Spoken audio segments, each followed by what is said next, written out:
Hello people, hope you're well, Griff here, and today we're running through 21 incredible new details in Paralives. Now, Paralives is an upcoming live sim game from developer Alex Massey, and it's looking absolutely amazing. There's still a long way to go before release, but that hasn't stopped them putting out plenty of tantalising gameplay footage that I've examined frame by glorious frame. So we're going to have a look at all those amazing details right now. Before we begin though guys, drop a quick like on the video.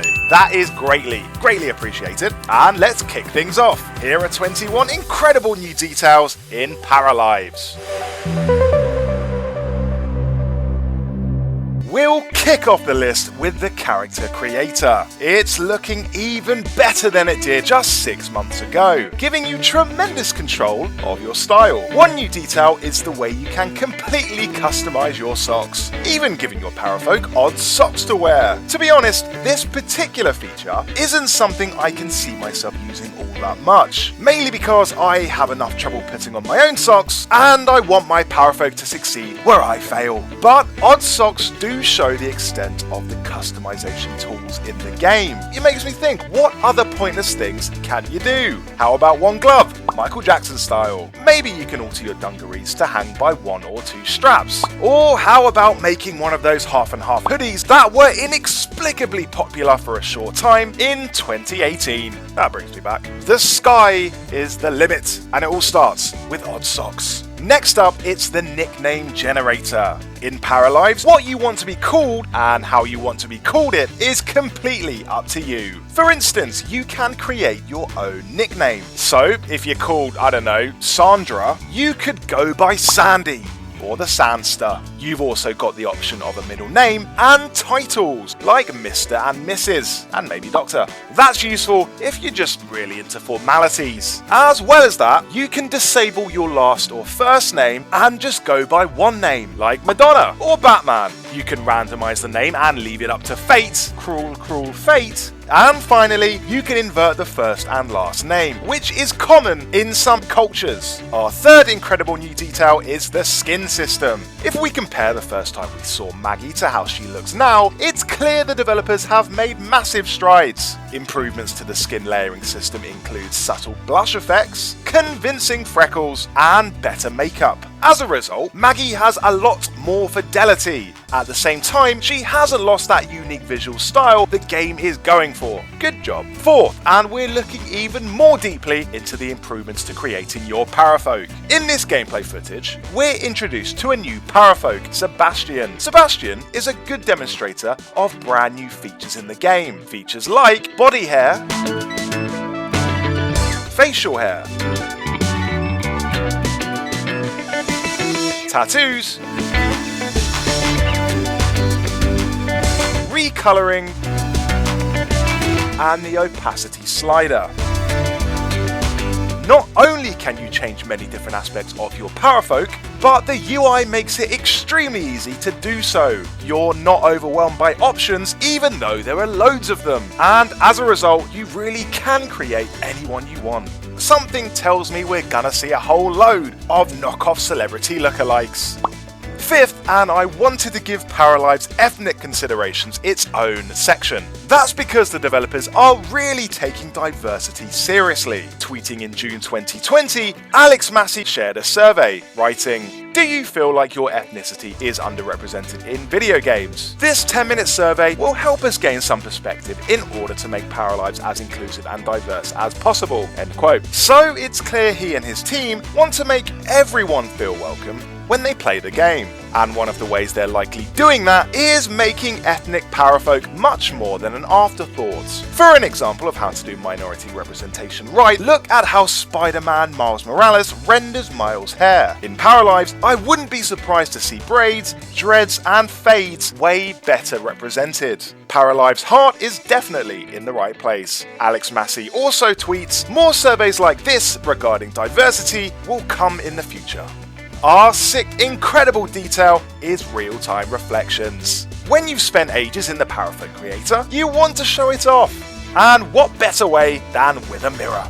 I like how hovering your cursor over the mirror gives you the option to edit your para, check your hair, or reflect on existence. sounds like you can just enjoy a long weekend looking into the mirror. What strikes me is how good that reflection is. There's no slowdown and no blur. You don't even have to press a button to turn the mirror on, like in, say, Cyberpunk. It's on all the time, reflecting the world back forever. The engine Paralives is running on has to be incredibly well optimized to pull that off. Just wait until I put mirrors everywhere and make a huge reflective infinity room. Then we'll see if it holds up.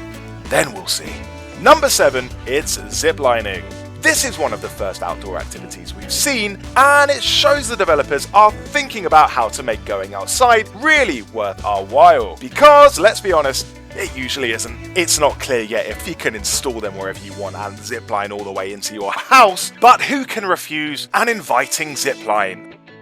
8th up, and it's another cool outdoor activity, swimming. True to Paralives fashion, it's implemented pretty thoughtfully. You can jump into the pool in style. It wouldn't surprise me to have a few different pool jumping options. I cannot wait to cannonball into a lake and capsize a floating man. 9th, it's the feature you didn't know you needed. It's taking your shoes off inside the house. When your parafolk come in after a long, hard day pool jumping and ziplining, it looks like they'll take off their footwear automatically, which is great because shoes in the house is a big pet peeve of mine. Like, why can't you take your shoes off? What are you, a horse? The 10th detail is the ability to build box forts. This feature is secretly one of the most amazing features in the game. That's because it uses a bit of tech that's got massive potential. Sure, you can stack boxes to make a box fort, but you can also stack everything else. Stack objects wherever you want on a table, or stack beds to make a bunk bed.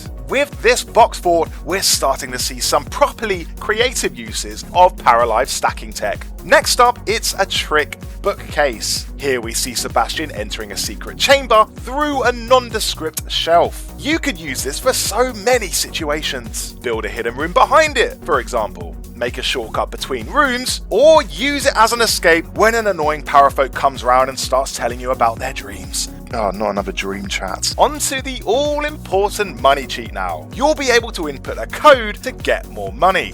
In fact, the developers even threw this feature out to the community, asking them what code they want the money cheat to be. If they've got players thinking about money cheats this early, it seems money is gonna be very important in the game. Hey, you know, maybe there's even a supermarket where you can buy groceries. Going a step further, this likely means jobs in which you earn money are also going to feature heavily. So it's not all ziplining and pool jumping, you gotta go and earn a living. Money cheats for me do seem a bit dated though. Like, why not just have a creative mode you can toggle on and off? In any case, there's a long way to go before release, and plenty of time for the devs to listen to old Griff. The next incredible detail is in the building. Now, we've already seen how you can build multi-story houses quickly, but according to the developers' Patreon, they've since made it even easier to build split-level houses. Improvements to build tools also include better floor management and the ability to change wall height at will. So we're going to see some absolutely amazing houses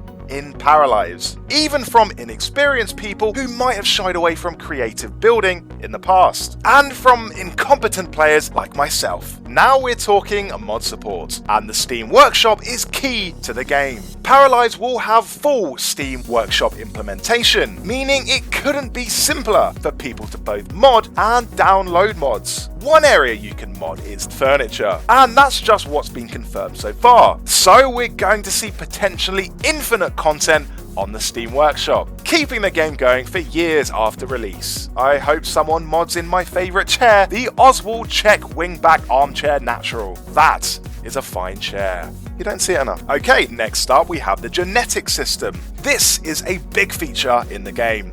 The developers mention it a lot on their site. It's basically a way for parafolk to pass on their traits. And how does that happen? Well, you might have to Google that one. This is a family video. But it shows procreation is indeed a thing in Paralives. No details at this point, but you can speculate that if procreation is in the game, the ability to procreate recreationally is also in the game. And from there, it's not a stretch to imagine this. Back onto genetics though, you can create relatives and offspring based on existing parafolk. So, for instance, siblings will look alike. Now, this is nothing new. The Sims also has a genetic system, but having one of their own is Paralives' way of saying, anything you can do, EA, we can do better. I mean, we can also do. We can do the same. This one concerns character animation. As you can see, it's so seamless. Here we see Maggie go from sitting on the floor to standing up in one fluid motion. Parafolk will need a whole load of animation work because they'll be interacting with the customizable scenery you make for them. Since you can stack objects, move cupboard handles, and even position toilet roll, they'll have to naturally navigate a changing world. And it just so happens that, in July 2020, the developers hired a 3D animator to do just that. Next on the list of incredible new details in Paralives is the fully modelled day and night cycle. Over the course of a day, you'll see the sun rise in the east and set in the west. As night falls, the moon comes up and bathes the land in a wonderful moonlight glow. This day and night cycle is an important feature in the game because it means the lives of your characters in the game have structure. For instance, we can see how, when it gets dark, they turn on the lights in the house. You can imagine inside, Parafolk are getting ready for bed, brushing their teeth, maybe having a nice mug of cocoa as part of their nightly routine. Excuse me. It's part of their nightly routine. It's that cocoa stuck in my throat. Maybe outside, you'll hear owls hooting or see a shooting star. And perhaps different activities will be open to you at different parts of the day. For example, watching a beautiful sunset in the evening or going stargazing at night with the help of your telescope. Basically, this day-night cycle is a necessary feature in any live sim game, otherwise your character would exist in a nightmare realm outside all time and space. But you can expect Paralives to implement it in a classy way. Which leads me on to this entry. It's about being able to mod the sun. It's not enough for Paralives to have a day and night cycle, it has to go further, which, in this case, results in you being able to replace the sun with any object of your choice. In the gameplay footage, we see our solar system's singular star swapped out for the head of a dog. Yes, that is a dog's head, turned into a shining celestial body. And no, it doesn't really make sense. Another thing you can do is add a second sun, instantly raising questions as to what actual planet the game takes place on. Tatooine is a strong possibility.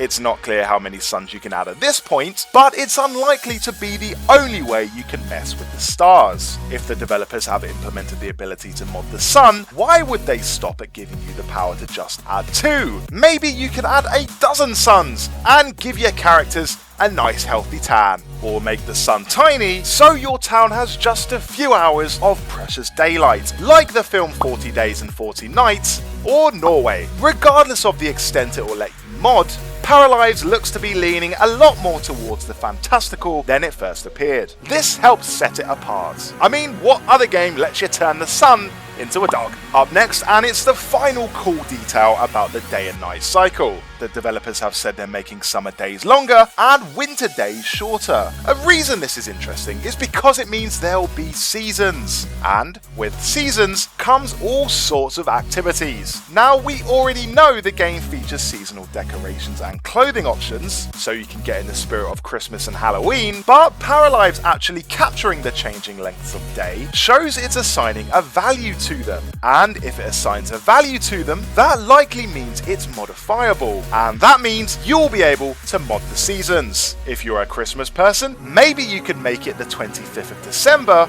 24/7. You'll have stockings on the fireplace and presents under the tree all year round, and no one will think it's weird because they'll be doing the same because it's Christmas and everyone's doing it. Or, if you're more into Halloween, you could set the game in October and cover your lawn with an army of pumpkins. All of this is unconfirmed, of course, but what's a preview video without a huge helping of borderline hysterical speculation? And we come to the last entry, pumpkins. You can customize your pumpkin. That's about it, really. So, those were 21 incredible new details in Paralives. What's next for the game? Well, the developers have said the current focus is on simulation mode basics, so improving interactions, animations, and pathfinding. With these fundamental features still needing to be nailed down, it's unlikely we'll see Paralives anytime soon. But when it does launch, features like workshop support, deep character creation, and ziplining and swimming and object stacking and